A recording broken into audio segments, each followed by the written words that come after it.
Hi friends, welcome to Hessey world. ఎంతో టేస్టీగా ఉండే పెసరట్టు అండి, ఆంధ్ర స్టైల్. చూస్తుంటేనే నోరూరిపోతుంది. ప్రాసెస్ స్టార్ట్ చేద్దామండి.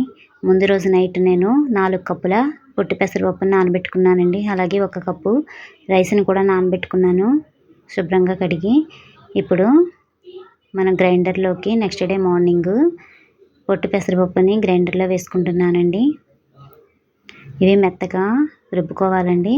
ఇప్పుడు మనం 1 కప్పు రైస్ని నానబెట్టుకున్నాం కదండి, ఆ రైస్ని కూడా మనం మిక్సీ పట్టుకుందామండి. మెత్తని పేస్ట్ లాగా ఈ విధంగా మిక్సీ పట్టుకుని మనం గ్రైండర్లో ఆల్రెడీ పెసరపప్పు వేసుకున్నాం కదండి, దాంట్లో యాడ్ చేద్దాము.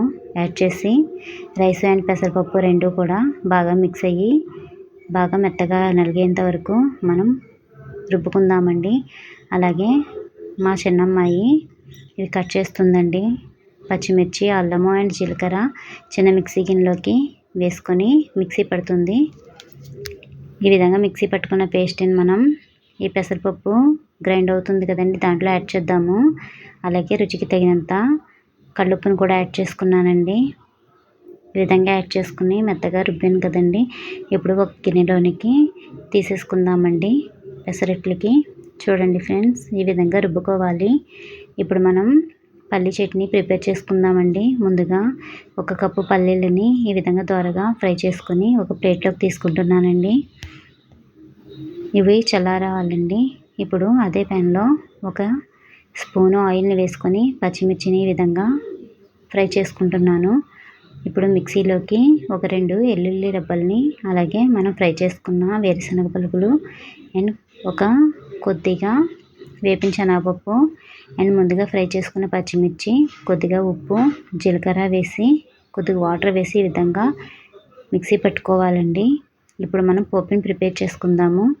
అదే ప్యాన్లో 1 స్పూను ఆయిల్ని వేసుకుని 1 స్పూను మినపప్పు అండ్ కొద్దిగా ఆవాలు, కొద్దిగా జీలకర్ర అండ్ ఎండుమిర్చి అండ్ కరివేపాకుని వేసి బాగా ఫ్రై చేసుకోవాలండి. ఈ విధంగా ఫ్రై అయింది కదండి. ఇప్పుడు మనం చట్నీలోకి ట్రాన్స్ఫర్ చేసుకుందాము పోపుని. అంతేనండి, పల్లీ చట్నీ ప్రిపేర్ అయినట్టే. ఇప్పుడు మనం పెసరట్లని వేసుకుందామండి. ముందుగా స్టవ్ పై ఒక ప్యాన్ పెట్టుకుని 2 టేబుల్ స్పూన్స్ ఆయిల్ని వేసుకోవాలండి. వేసుకొని ఇప్పుడు మనం పెసరట్లని ఈ విధంగా స్ప్రెడ్ చేసుకుంటూ వేసుకోవాలి. ఈ పెసరట్లకి ఆయిల్ ఎక్కువ ఉంటే సూపర్ టేస్టీగా ఉంటుందండి.